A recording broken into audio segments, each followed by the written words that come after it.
Mange har formentlig set banneret med Talent Holbæk hænge her på Musikhus Elværket på deres vej forbi Holbæk Havn. Og mange har formentlig også tænkt, hvad er det der Talent Holbæk for noget?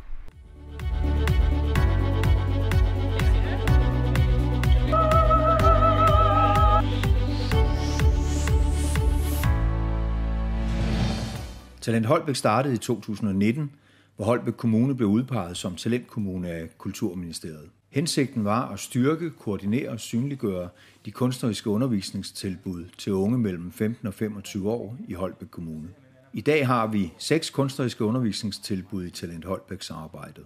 Det er Holbæk Drama College, det er billedkunstnerisk grundkursus, det er forfattergrundkursus, det er musikalsk grundkursus, det er ung musik og det er ung film. En af de vigtigste målsætninger i Talentkommune-projektet har været at styrke det tværgående samarbejde imellem undervisningstilbudene, og dermed samarbejdet mellem koordinatorerne for de forskellige tilbud. I forhold til samarbejdet, så er det jo ret genialt, at man kan lære af hinandens arbejdsgange også, og kigge på, hvordan gør I, og kan vi kopiere det over til os. Så kan man nogle gange lære af hinandens måde at strukturere det på. Ja. Jeg kan rigtig godt lide sådan konceptet med, at det sådan er tværfagligt. At vi har sådan hver vores lille fagområde, ikke? Og lytter til de unge, og så mødes vi, og så får vi bare sådan en bredere forståelse og flere stemmer med. Altså når vi har været ude af huset, det synes jeg har været det stærkeste. Fordi vi kender jo godt lidt til hinandens områder, men når de så har været ude og skulle arbejde på tværs, det har de altså fået rigtig meget ud af, synes jeg. Det har en rigtig stor betydning, synes jeg også, at de bliver blandet på tværs af fag. Det får de super meget ud af. Der er begyndt at komme de her knopskydninger, som vi engang for mange år siden, i 2017, 18, 19, sad og forestillede os, at det her ville gøre, at vi ville med årene få et ungt kunstnerisk miljø i Holbæk, som sådan også løftede sig til at være mere end bare der, hvor de gik til undervisning. Det er ligesom om, at det her, det binder mange tråde til mange forskellige miljøer, og det tænker jeg bare mega godt for de unge.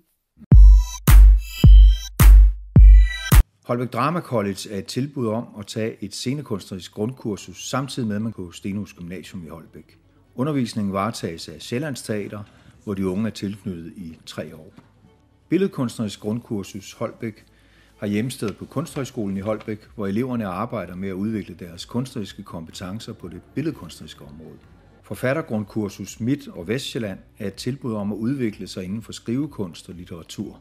Undervisningen foregår på en række camps hen over skoleåret med undervisere, der selv er professionelle forfattere. MGK Sjælland er et musikalsk grundkursus, der forbereder unge til at søge ind på musikkonservatorierne.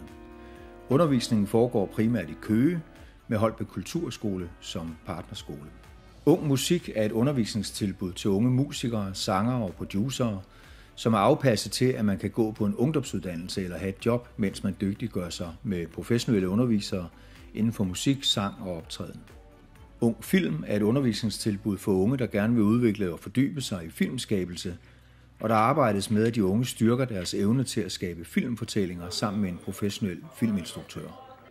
Undervejs i Talentkommune-projektet har vi skabt en metode for at vurdere grundlaget for nye undervisningstilbud. Det har i projektperioden resulteret i 2 nye undervisningstilbud, Ung Musik og Ung Film, Filmskolen Blank. Det er sket i et samarbejde med Stenhus Gymnasium og Holbæk Kulturskole.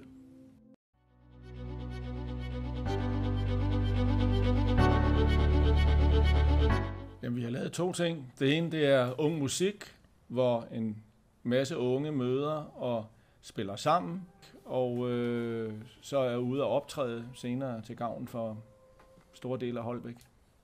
Og det har vi jo gjort sammen med Musikskolen og Lars.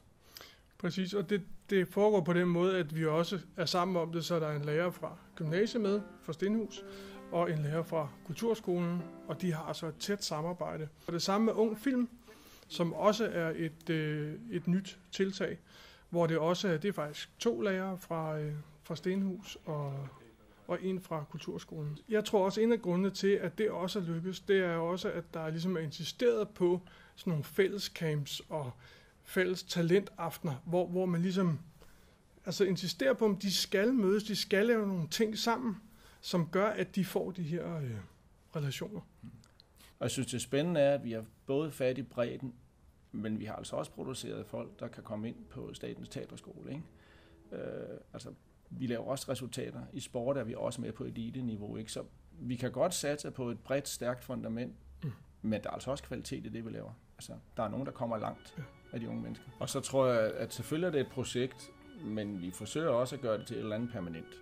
Ja. Altså, det er ikke sådan, nu har vi et projekt, og det er så færdigt om x antal år, og så er der ingenting. Vi prøver at lave et eller andet, som vi kan holde i live. Til en start der arbejdede vi med Talent Holbæks visuelle identitet ved at få udarbejdet et logo.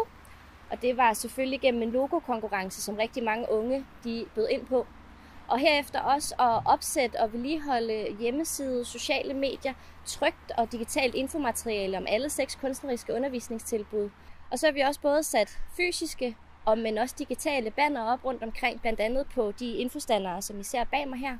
Udover den sådan mere hverdagslige kommunikation, så har vi også været rigtig meget opmærksom på at få formidlet de gode historier omkring fælles camps og talenternes aften i den lokale presse.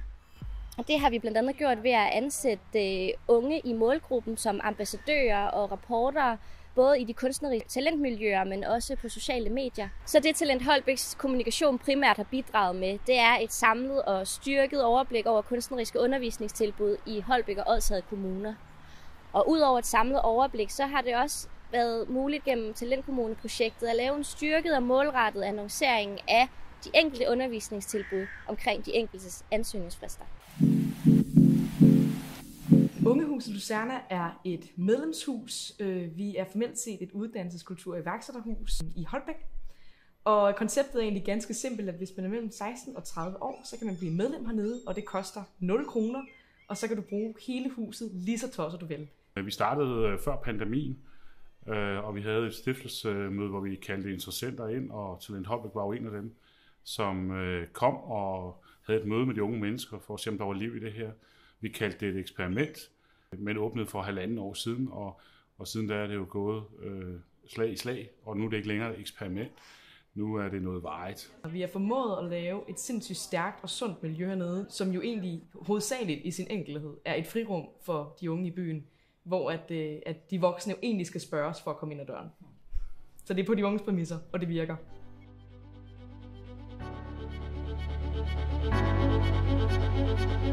Altså, jeg tror, at meget det der med at sådan, få et kendskab til andre unge, der interesserer sig for noget kreativt. Talent Holbæk været rigtig god til, at man kunne skabe et bredere netværk. Jeg synes også meget, det er, at på tværs af alle linjerne, at det er sådan lidt en alle kender alle ting, hvilket er ret vildt, fordi der er jo rigtig mange forskellige elever. Altså det der med at blive taget seriøst, altså oplevet, at folk tager ens sådan, kreativitet og ens passion seriøst, og også sådan udvidet min horisont over sådan, hvad kunst overhovedet kan være, og hvad kunst kan være for unge, og hvad kunst kan gøre for unge miljøer også. Så helt klart både det der med, begge ting, altså, men meget det der med sådan udvide, hvad man kan i kunsten, og hvad man kan sammen.